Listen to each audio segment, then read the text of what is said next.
Good evening, everyone. Good evening. You know, Peter, as much as we would like to think, as of right now, that this did not align with this, all I'm going to say for now is we'll wait until the very last slide because it never ceases to somehow be aligned with the topic at hand. You always do your job. I fully expect that every time. But it's a good thing, right? As long as it's not the last slide, which is like the. You're right. Yes. I know you planned it this time for it to be towards the very end. So I know that. But yeah, grateful to be here with you all tonight. Tonight's topic, gratitude, and essentially our agenda and some references here for tonight. First things first, we'll talk a little bit about what gratitude really is, right? So really defining gratitude, because I think it's hard to talk about a thing if we don't know what the thing really is. So we'll define gratitude. We'll talk about gratitude and how it aligns and fits into Spiritism and Christ. And then we'll also talk a little bit about gratitude and science. One of the things that I love the most about Spiritism is the fact that it does bring that link with science. And so much so that at one point, Kardec asked the spirits and said, if at any point there's a discrepancy in the message that the spirits are giving us in science, what should we choose, right? And the spirits were very clear and they said, well, science evolves at a very fast pace, and it may not be the pace with which folks here are ready to receive those messages from the spirits. So if you have to choose, stick with science. And it's really cool to see the progression of science over the years, to be able to see how it very much aligns with everything that Kardec and the spirits had been telling us for many, many years. So we'll talk a little bit about that. And then more importantly, towards the end, we'll talk about how we can live with our hearts full of gratitude there. So to get us started, I want to hear from you all. Is there always something to be grateful for? Wow, that was a resounding yes. I love it. So, to be clear, are we saying always in the sense that there will never be a moment in our lives that there won't be something to be grateful for, even in the challenging times? Even if we don't look at it, because always there's something to be grateful for. Sometimes we cannot see it, but it is. Correct. 1,000%. Yeah. And we'll talk a little bit about that too, right? Where sometimes that gratitude may not come right away because we may not see it right away, like you said, right, Peter? But the bottom line is it is always there. It's a matter of our perspective, how we're looking at things, and also whether we're making that conscious effort, because sometimes, when we truly cannot see it right away, it takes that mental exercise. It takes that conscious effort to look for the gratitude when it doesn't hit us in the face, so to speak.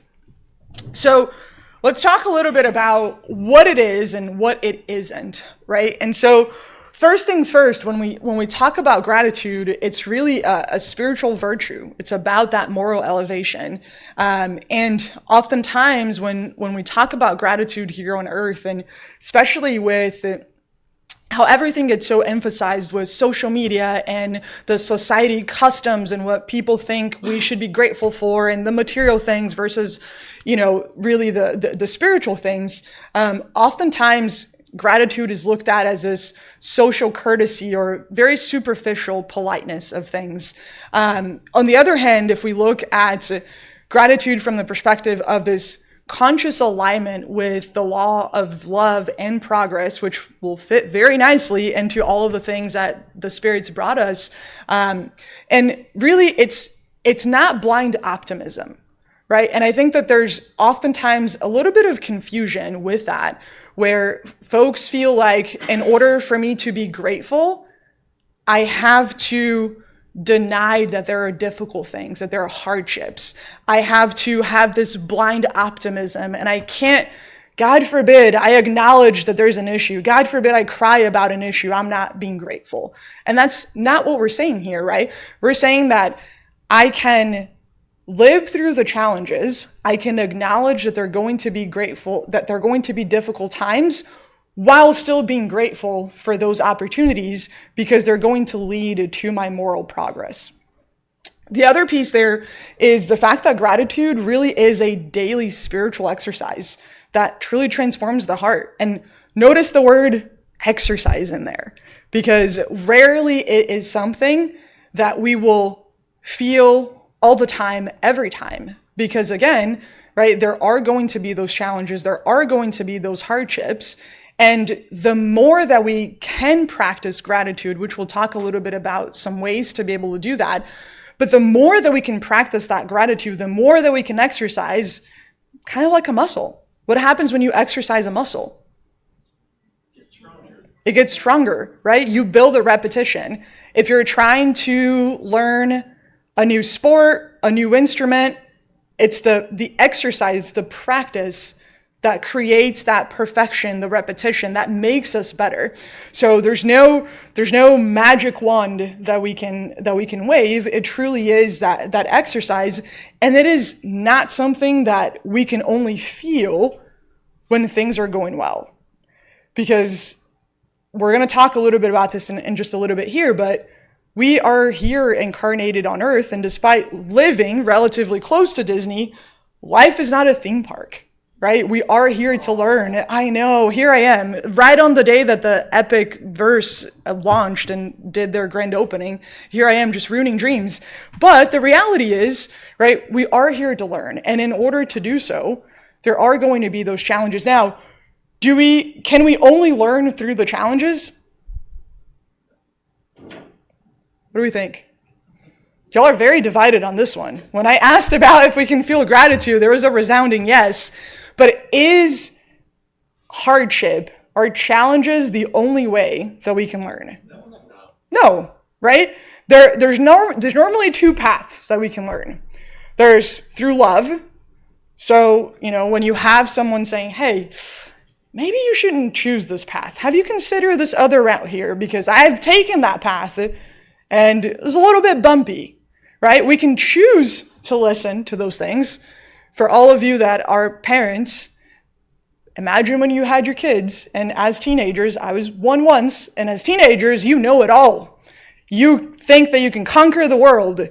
And how many times, if we had listened to our parents' advice, we could have avoided those bumpy roads, right? So we can absolutely learn through love, but because we are imperfect spirits, because we're, a little bit stubborn at times, myself included, there are times where we don't learn through that. So then the other option are the hardships, but those are very much a choice that we make, and we're going to see that in just a little bit here.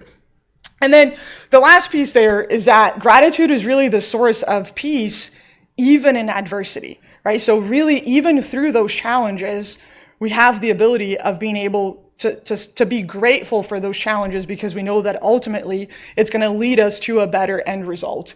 And it's not something where that emotional high or that excitement fades when those challenges come about. So if we had to kind of summarize all of this, it's really that conscious effort, because again, we have to have the exercise there, but it's that conscious effort in appreciating what we have versus focusing on the things that we lack, right? Because we could spend hours, days, months listing out all the things that we don't have and comparing and talking about how the neighbor has something that we don't have, a newer car, or a bigger house, and then we get lost in the sauce and we spend all this time focusing on the things that are out of our reach and heck, even out of our planning for this incarnation. And we waste that time that could have been spent in appreciating the opportunities that we have here and being grateful for what we do have. And so as we start tying this a little bit with Spiritism, right, I think we really have to go back to the foundation, to the cornerstone. And one of the main pillars in Spiritism is reincarnation, right? Why is it that I have to reincarnate? Why is it that I'm here and I keep coming back? And the spirits were very clear in this answer. And it was that it's really the purpose is for expiation and humankind's progressive improvement. with our reincarnation, how could there be justice? But we can even go a step further and say, even beyond justice, how can I learn? If all I have are the 60 to maybe, 80, sometimes 100. I mean, there are some people out there define what we think the living time frame is. But, how, when we think about everything that's possible, and we're talking about just on Earth, right? We're not even talking about the other planets that we know are inhabited out there, because the spirits have shared that with us through, mediums that have channeled those spirits here on Earth. But even if we just look at Earth and all of the things that are out there, all the possibilities, all the things that we could learn, is it really realistic to think that we could master all of that in less than 100 years? Pretty challenging, right? I'm at 30 right now, and I don't think I've made that much progress. So even with all of the years that are to come, I know it'd be difficult to master that. And so the spirits go a step further here. And in question 785, Kardec asked, okay, so we know that the purpose of being here is to reincarnate, and it's so that we can progress, we can continue to evolve. So what's really the obstacle here? What's going to get in the way of that moral improvement? And the spirits were very succinct with this one. They were very direct. Pride and selfishness. And if we think about it, right, we can really distill down a lot of the challenges, the conflicts, and the things that we see as opportunities for improvement, not only in ourselves, but with what we see in the world, being down to those two things there. And further into the Spirit's book, Kardec asked, well, okay, so out of all of the vices, which one can we regard as the root? Like, if we had to just pick one, what would that one be? And the answer, again, very clear. And it's always funny to me when the spirits go, I've said this, like, were y'all listening? And so they start with, we've already told you many times, but it's always in a very kind and loving way, right? We've already told you many times, selfishness. All evils derive from it. Study all the vices, and you'll see that selfishness is at the bottom of them all. And how we see this really tying into the gratitude piece is we go back to the gospel. And in the chapter where we're talking about honoring our father and our mother, the spirits make it very clear that ingratitude is one of the most immediate fruits of selfishness. So we can kind of start to work a little bit backwards from that and see where all of that ties in, right? And if I go a little bit further here, what we're saying is we have this loving and merciful Father that really shows that love, shows that mercy by providing us with as many opportunities as possible to evolve, to progress, to be better. He does that through reincarnation, which is the whole reason why we're here, right? That's the purpose. And the idea is that when we are here, we know that we're going to have the selfishness, we know we're going to have the pride, and that's going to be what stands in the way of the progress. And all of that is rooted in selfishness. But if I start to look at all of this backwards, right, and I look through the lens of gratitude, I know that I can overcome the selfishness, which is the thing that gets in the way of the progress, which is the whole reason why I'm here, and I'm given those opportunities because of a loving and merciful Father. Does that make sense? Do we feel it's a good kind of summary between the passages that we read there? Did you just reverse engineer gratitude? A little bit, yeah. I know it wasn't me, though. It's, the folks who were around. But if you think about it, right, it's very similar to how when we have a really big problem or a really big goal, it's so much easier to break those down into small, attainable pieces. And when we think about, if we just get siloed and focused into this, oh my goodness, I need to progress, I'm going to have to live hundreds of thousands of years, it gets really overwhelming really quickly. But if we break it down into just very small, simple things, and we understand that no matter what happens, I'm going to be given multiple choices, or multiple opportunities rather. I have a Father who's kind, who's loving, who's merciful, and because of that, I'm going to get those opportunities to improve, to evolve. Yeah, there's going to be challenges, but I can overcome them by all of this right here. And so if we go a little bit further, in question 921, Kardec asked the spirits, we can understand that people will be happy on the earth when humanity as a whole is finally transformed. But meanwhile, is it possible for anyone to enjoy relative happiness? What do we think? Relative, right? That's the key there. It's like they made that in bold, big letters. The key here in the question is really that relative happiness. And the answer was, yeah, most of the time. People are the artisans of their own unhappiness. What their spirits are saying here is, hey, most of the time, we can be happy, but we kind of pick our own battles and put ourselves in situations where we create our own unhappiness. And then they go on further to say, if they would practice the law of God, they would spare themselves many misfortunes and enjoy a state of happiness that is as great as their existence on such a dense plane will allow. So we have to really remember, what is that happiness that we're seeking, right? That's the first piece, is what is that happiness? Is it a happiness founded on material things? Or is it a spiritual kind of happiness where my focus is on evolving, on helping others evolve that are alongside me, right? Is it practicing charity and practicing all of the teachings of Christ? Or is the happiness that I'm seeking the earthly happiness, right? But it's very clear here that what is possible, what is achievable while being incarnated here on earth, we can absolutely achieve that relative happiness. It all has to do with the choices that we're making, right? And the ability to appreciate the opportunities that we do have right now.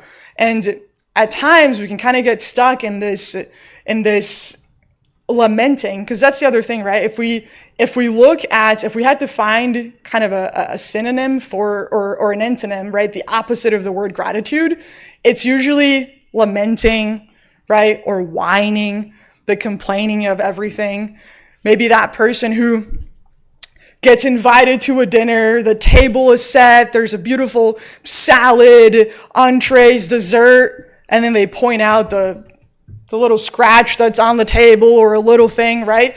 Again, instead of focusing on the stuff that we do have, the positive, getting stuck and kind of sucked into to the little things that don't really align with that law of love and kindness there. And so as it relates to this gratitude and science piece, there's a ton of research that's been done to make the correlation between how gratitude plays a role in people's real lives outside even of just Spiritism, right? So if the laws of nature and everything we've talked about haven't been enough to convince, this is where science kind of double downs. And there's a study that essentially studied what folks' reaction was when they counted their blessings versus their burden. And what they found was that those participants that kept weekly gratitude journals, they exercised more, they reported fewer physical symptoms, they felt better about their lives, they were more optimistic, they slept better, they had fewer health issues, right? So there's a true correlation there between the exercising of the gratitude, even as it relates to our own physical bodies, right? It's very similar to if you've seen those studies that scientists had done on, they had two kinds of plants, and they did this with water as well. They actually put drops of water under a microscope, and what they did was they had one group that they spoke to very kindly, and others not so kindly, and they examined both of those drops of water under a microscope. And what they could see was the beautiful crystals that formed under the water drops that had been spoken to very kindly, right? So we're not even talking about just the impact that it can have on us as humans incarnated here on earth. It goes far beyond that on a full, nature perspective as well. Another study that they did was, does gratitude writing help people with mental challenges? And what they found here was that folks who wrote those gratitude letters showed way better mental health in a period of 4 weeks to 12 weeks after writing the exercise. And what's really interesting about this one is that this worked even for individuals who didn't actually mail those letters. So really, we're not even adding the factor of, well, but maybe, when that person on the other end received the letter, maybe, that filled their hearts. No, even for individuals who just wrote down the things that they were grateful for, the people that they were grateful for, that was enough to actually trigger a physical response in their bodies within and we're talking 12 weeks. That's 3 months. Imagine what can happen if we do that on a greater cadence. Imagine if we, do that for months, years at a time. And then the last one that's here, which I thought that this one was also pretty cool. This was a neuroscience of gratitude study. And what they found was that gratitude activated specific regions in the brain that were associated with moral cognition, reward, and even empathy. Essentially what they did was that they realized that by practicing gratitude could actually rewire the brain.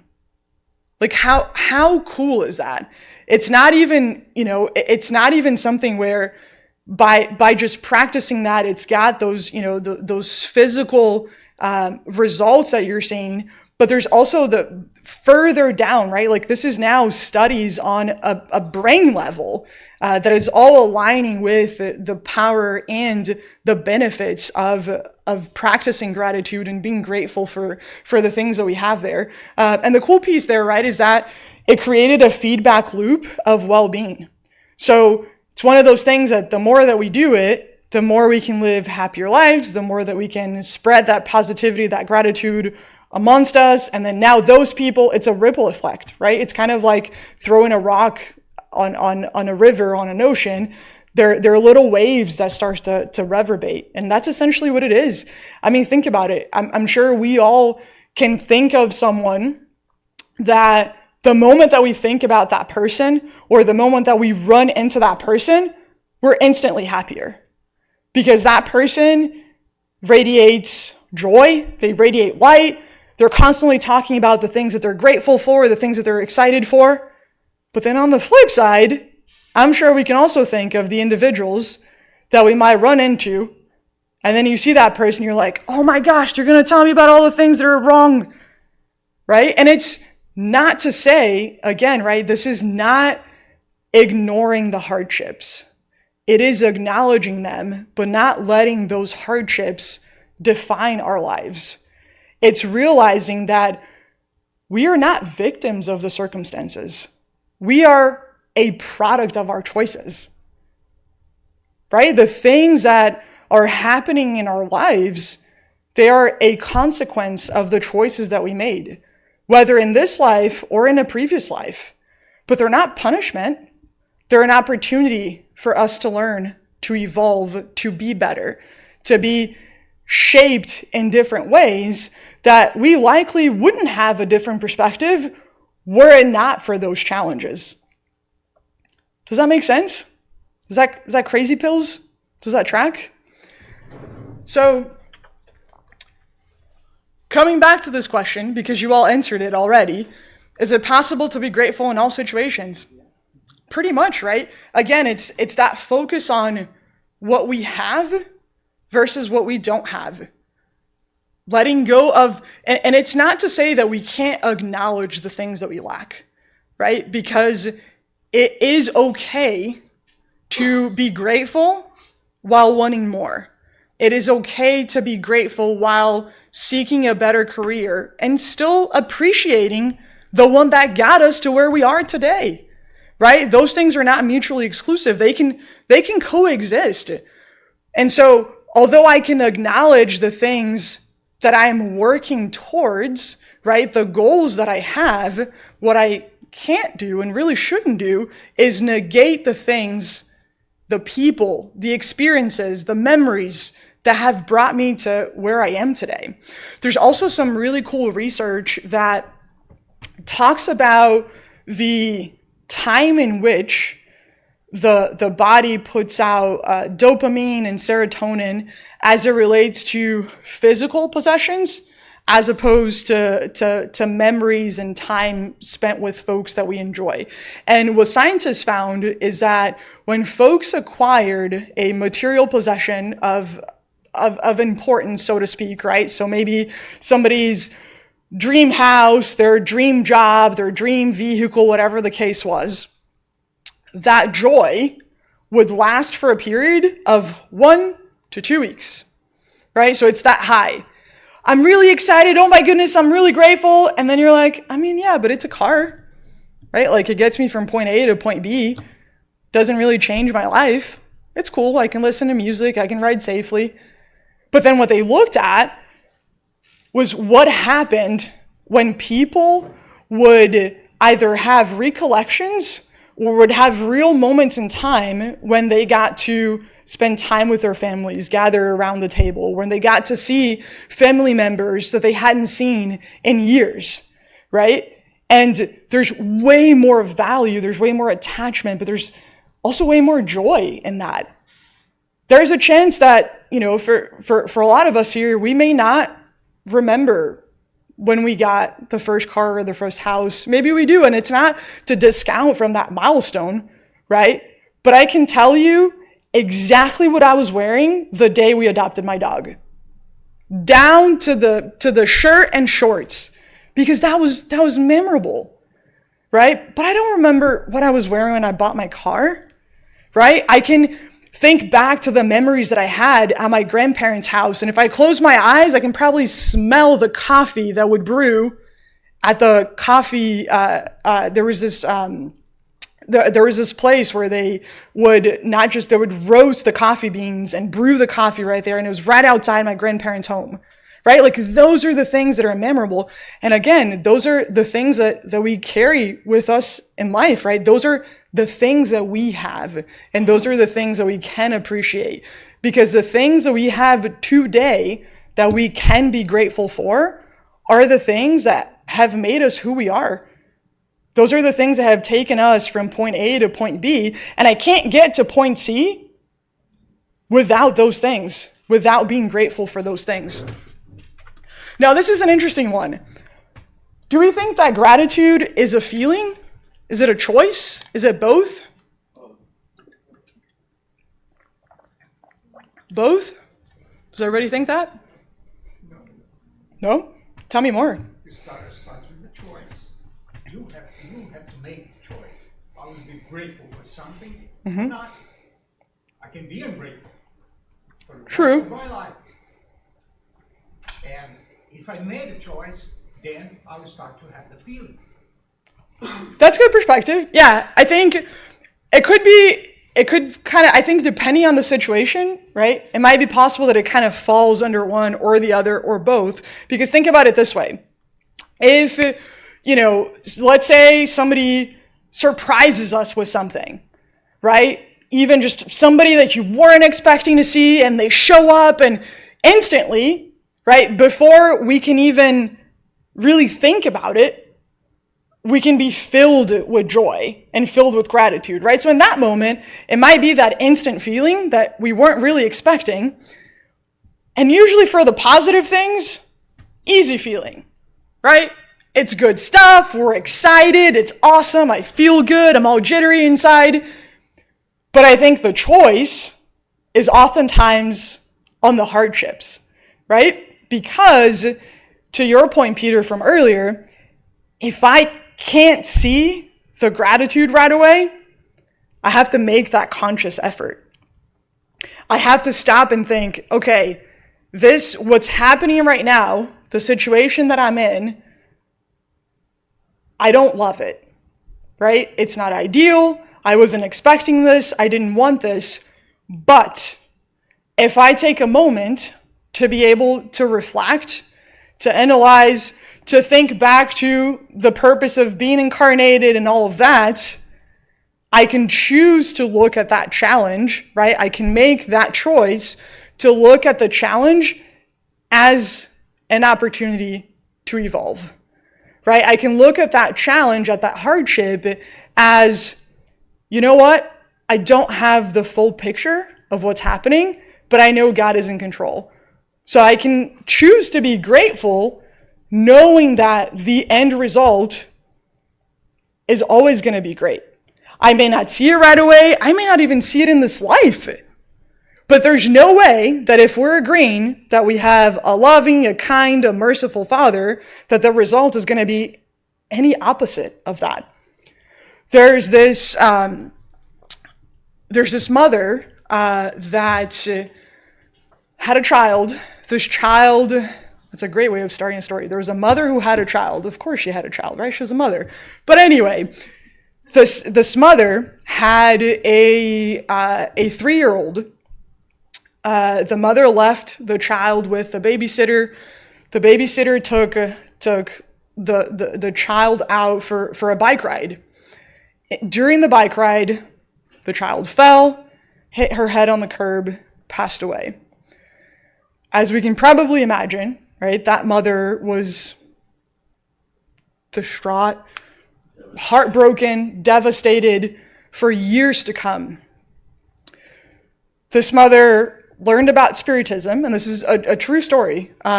Chico Xavier told the story because it was actually a mother who started working at the Spiritist Center when Chico Xavier was still incarnated. And she latched on to the Spiritist doctrine, became a volunteer, was always at the Spiritist Center, and she would often have conversations. She would say, the Spiritist doctrine has taught me so much, it has helped me so much, but the one thing that I haven't been able to do is forgive the babysitter. I have tried everything, but absolutely nothing will work. And I know that I should forgive her. I know that's the right thing to do, but I simply can't bear the thought because she took away my baby. You fast forward several years, and this mother is sitting at a mediumship roundtable where one of the mediums channels that child. And the child says, "Mom, the plan for my incarnation with you was that I should live for just 2 years. That's what I needed out of that incarnation. And I still lived for 3 years. But beyond that, what was actually in the plan was for you to be the one riding that bicycle. And I knew that you just would not be able to live with yourself had you been the person right there. So not only do I need you to forgive the babysitter, I need you to be grateful for her because she took the burden that I knew you wouldn't be able to live with. And the entire time, it was a part of that plan, right? And the story is not unique. It's not unique. You read Missionaries of the Light, the Messengers, it's all over. But the challenge is, one of the big challenges is that when we are incarnated here, we have that tunnel vision. There's a game, I forget what the game is, but it's almost like you're zooming in with a camera and you can only see a tiny bit and you have to figure out the full picture. And that's sometimes how we live. We are so zoomed in into what's happening right now in this life, but what's happening in this life is nothing but a blip. It's a blink of an eye compared to the decades, hundreds, dozens of hundreds of years that we're going to live and that we're going to have the opportunity.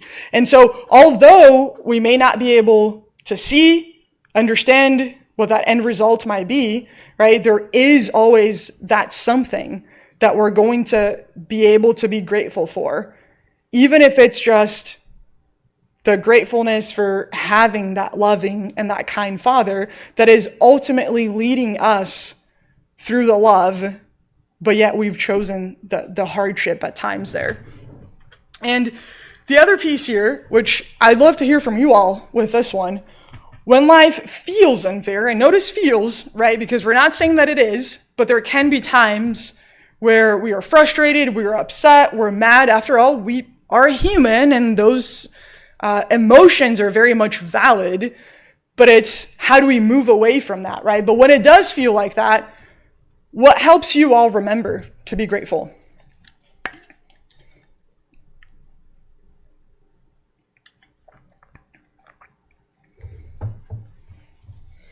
It's a choice. Normally, if you are spiritist, mostly frequency. Because if you start going down, that's the kind of spirit that will be around you. So, normal, but of course, you put the word feel. The feel is perception. Perception is the name of the game. So, True. sometimes perception beats logic. It sure does. When you think, what helps you to remember, you're trying to appeal to the logic. And logic sometimes doesn't have any role on display. And it's also tough to put logic on feelings, right? So if we feel that life is being unfair, it's very difficult for us to step out of those feelings, step out of that place of victimizing ourselves, right? And owning our choices and taking responsibility and being accountable to those things there. And so the last piece for us here, actually two more things, and I promise I'm done before we start dimming the lights. I want us to think for a moment here, and you don't have to answer out loud, but I want you to just close your eyes for 5 seconds. And if I asked you to think of individuals who push your buttons, test, challenge, annoy, whatever label we want to put on here, I want you to think about how many individuals come to mind. Did you say everybody? I love it. So think about that, right? And we're not saying, the person who cut you off in traffic, but we're talking about maybe that person that you work with that you just hope they magically win the lottery and retire early because you can't see them anymore, right? Or that family member that we struggle with. And so now I want you to do the opposite. I want you to think about the amount of individuals that bring you joy, bring you excitement, happiness, all of the positive things. So think about the number of individuals roughly, and you can just kind of name them in your mind. And I'll give you a second to do that. So let me ask you something. Which list was bigger? Was it the first one or the second one? The second one, right?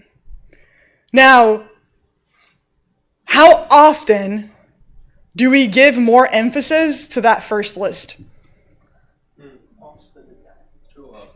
Too often, right? More often than we would like, more often than we would like to admit, more often than we would hope, right? And if we think about it, there is so much more. If you're telling me that second list was so much bigger, there is so much more to appreciate. There's so much more to be thankful, to be grateful for. And instead, what we do is the equivalent of me giving everybody here $1 million, but then for some reason, by accident, you don't know where you placed it, and then you notice that you're missing $1,000. And then instead of just going, well, you know what? It was $1,000. It is what it is. I've got the rest of it here. We go, well, you know what? I've got to know where that $1,000 is. I'm going to spend the rest of the $999,000 to find the $1,000. That's what we do, right? It's a silly material example, but if we're giving way more value, way more emphasis to those people, we're missing out on spending the time and appreciating and being grateful for all of the other ones. And the more that we can do that in our lives, the more that we'll start to feel that gratitude inside. But it is through that choice there. Yeah, Chris? I think also sometimes what can happen, we start getting this loop. We get disconnect from ourselves, and then we're going to be focusing just what is missing. The person who's bothered.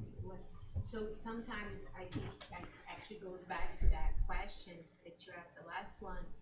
I think it's trying to get connected with ourselves. Do something, self-love. Yeah. Sometimes if you're tired, if you're overloaded, you just get on that. So actually just coming over here and listening to that, I'm saying it's a proof for me. It's like helps to zoom out, see the big picture, get out of that zooming in. Yeah, it's almost, we need that reset button, Yes. right? And that feeling of gratitude starts with us, because the line to reincarnate is huge, but we were given the opportunity to be here.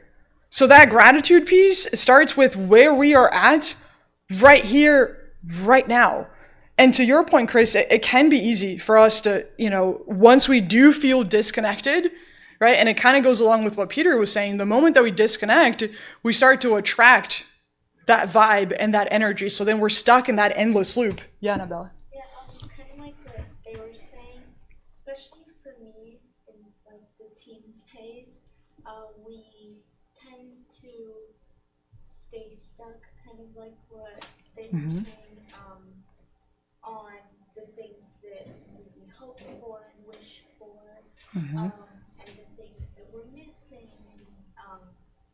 and also the people that bother us, like you were saying. And then sometimes, like what they were saying, we lose sight of what's really important to us, even, and then it can get to a point that's so extreme where even the smallest thing that bothers us can make us feel really upset about ourselves, can make us start to overthink things a lot, and not really notice all the things that we're grateful for anymore. So I think that just goes to show how the more that we're able to practice self-love, what they were saying, and focusing on the positive and what we're grateful for, the more we're going to start to realize how small those things that bothered us before were. Because in reality, our minds can either make the picture, like what you were saying, seem big or small. So it's really up to us, but also how we feel in the moment. So I think that it starts with us making that choice to try to see the positive, because it's not as, it's not very easy, but once we're able to do that, then we can live happier lives. And from my experience, what I've noticed is that it can make the whole world seem brighter and your life seem brighter. Absolutely. And thank you for sharing that. I mean, y'all don't need anything else from me. You heard this. Not that you need any other practical ways to implement, but my goodness. And this does go, ties very well with everything that you all are saying. And these are just, little things similar to what Annabella said, but ultimately is that exercise, right? It takes the conscious effort. It takes the choice. It takes the decision. We have to put in the work. There's no shortcut. We have to put in that work. And sometimes that work might be a silent prayer of thanks the moment that we wake up. There are so many things that are given to us every single day that we may not recognize. We wake up, we can see, we can breathe, we can move around. We have food on our table, we have a shelter over our heads, right? Little things that, because we have them, we can sometimes take them for granted. And enabling that practice of the moment that we wake up, doing that prayer and being able to thank for those things. The other piece is a gratitude journal. This is also another great one, right? We saw the research around being able to write those things down, which is also a great opportunity to come back to those things when everything feels like it's chaos. That's the reminder.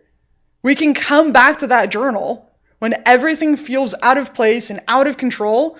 We can come to that and remind ourselves of all of the things that are going well, all of the things that we have and we can be grateful for. The other piece here is the daily best part of the day reflection. I have a friend who a few of us went out to dinner, and we had spent the day together, and she turned to us and she said, my husband and I, we have this thing we do every single day when we're having dinner. We sit down and we have to choose a single thing that was the best part of our day. And we had spent the entire day together. We were boating. I mean, there was a long list of things. And she was like, no. You have to choose one. Choose one thing that was really great about your day. And the thing is, there's always going to be at least that one thing, no matter how difficult the day was. Because when we are having those challenging moments, there are always going to be little signs, little things, right? It's that friend who will call or text that you haven't heard from in a really long time. You walk into the grocery store and somebody compliments you on your shirt. There's always going to be something, even if it's little. But again, being able to put that into practice there. And then the last piece, this is for you, Peter. You see, it was there, the acts of service, and that's how it ties back to the happy life. But when we are filling our hearts with that gratitude, it's going to inspire those acts of service. It's going to inspire us to share that joy, the gratefulness with those around us.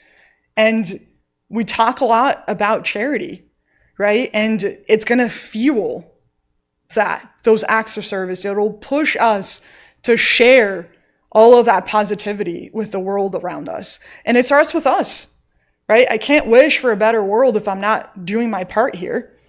I can't wish for things to be better if I go to work and I'm bummed out the whole time. No, I want to be surrounded by individuals who have that positivity, but the only way that I do that is by radiating that positivity myself. So if you take away anything from our chat tonight, is remember that there's always, always, always way more to be grateful, to be thankful for. And even in those challenging moments, the one thing that we have to remember is that we have that loving, that kind, that merciful Father who gives us these opportunities to be able to evolve and to be able to help each other out along the way. So with that, thank you very much for your years, words, and all of your kind attention. Have a good night, everybody.